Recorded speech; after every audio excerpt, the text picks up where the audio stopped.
नमस्कार. सर्वप्रथम मी समता मित्र पुरस्कार मला जो दिला त्याच्याबद्दल समता परिवाराचे आभार मानतो.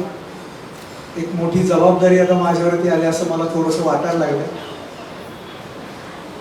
आजच्या या कार्यक्रमाचे प्रमुख पाहुणे उपनिबंधक श्री सोबले साहेब, विश्वेश्वर सहकारी बँकेचे अध्यक्ष श्री गुरुकारी साहेब, गाढवे साहेब,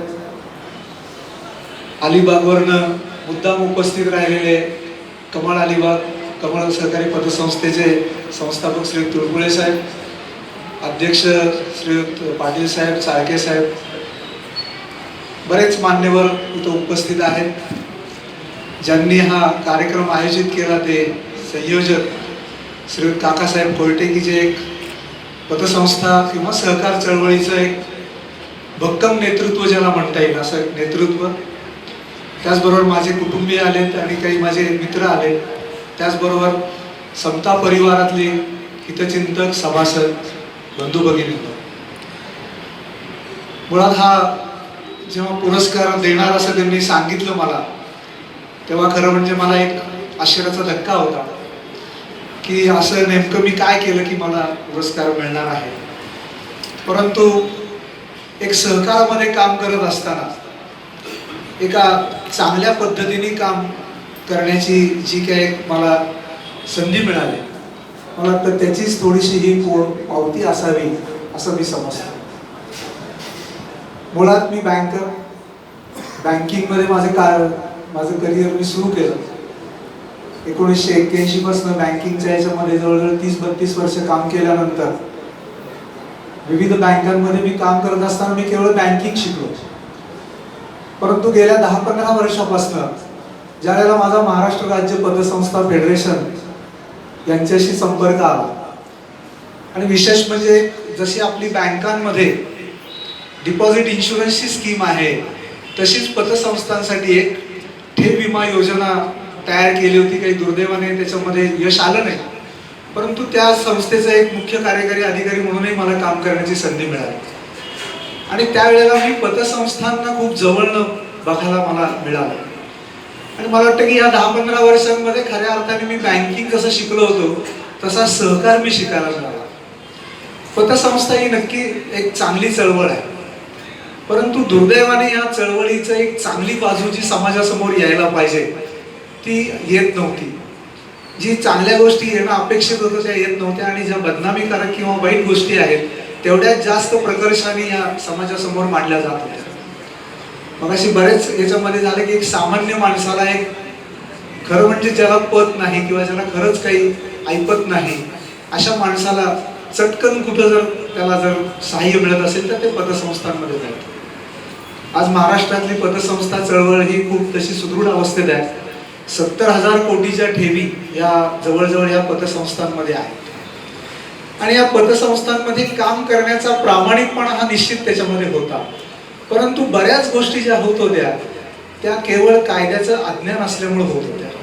कायद्याची गोष्टी माहिती नव्हत्या किंवा त्या कशा पद्धतीने त्याचा वापर केला पाहिजे किंवा कशा पद्धतीने त्या व्यवहारामध्ये आणल्या पाहिजेत याच्याबद्दलची थोडीशी जी जागरूकता म्हणतो आपण ती थोड्याफार प्रमाणात कमी पतसंस्थांमध्ये होती.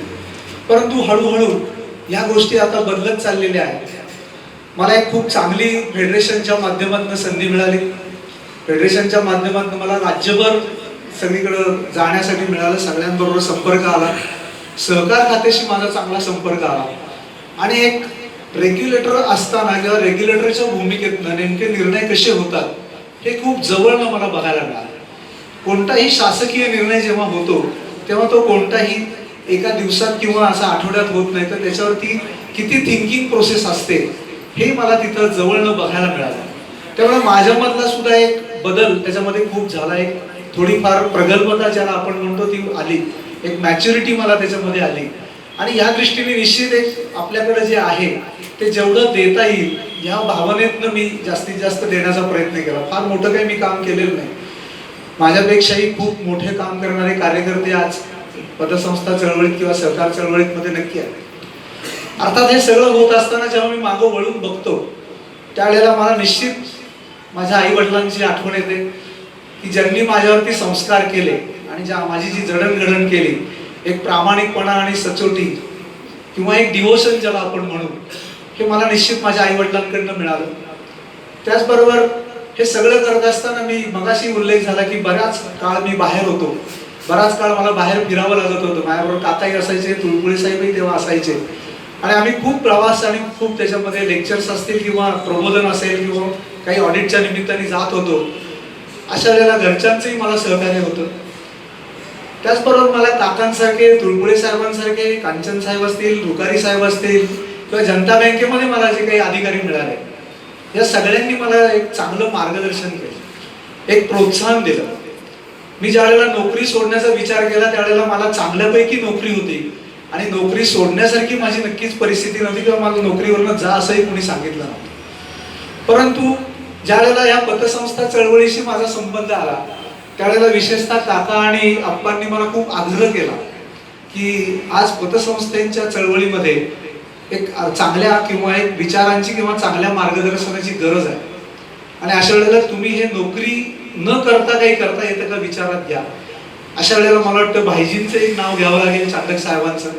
या 3 संस्थांनी मला एक जो आर्थिक आधार असतो तो सुरुवातीला दिला आणि या आर्थिक आधारामुळं काकांनी फक्त त्यांच्या संस्थेपुरतंच मर्यादित न ठेवता किंवा तुळपुळे साहेबांनी त्यांच्या संस्थेपुरतं मर्यादित न ठेवता अन्य संस्थांमधनं कशा प्रकारे आर्थिक माझा भार उचलला जाईल ह्याही गोष्टी त्यांनी बघितल्या.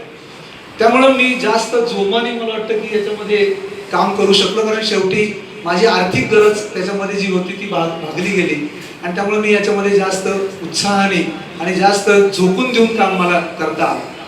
त्यामुळे अशा काही मंडळी, असे काही मार्गदर्शक, अशी काही सहकारी खूप चांगले मिळाले. त्यामुळे ह्या सगळ्यांच्या सहकार्यामुळं आज 35-40 वर्षाचा जो काही आज मी जर सिंहावलोकन केलं तर निश्चित मी खूप समाधानी आहे.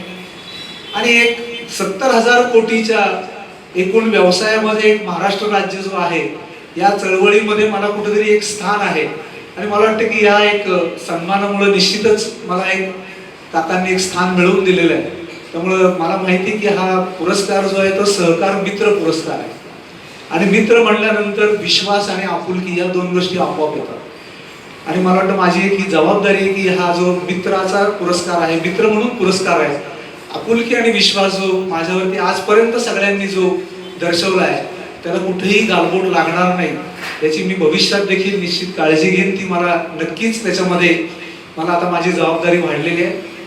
या क्षणी जास्त मला काही बोलता येत नाही. मी तेच काकांना म्हणलं की 3 तास नाही 4 तासही मी लेक्चर देऊ शकतो, परंतु आत्ताच्या ह्या क्षणी तसं मी खूप भावनिक अवस्थेत आहे त्यामुळे मी जास्त काही बोलत नाही.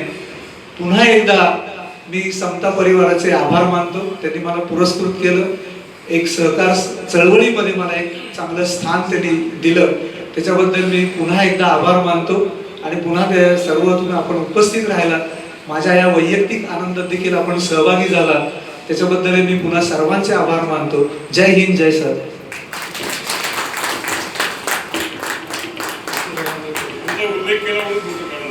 धन्यवाद.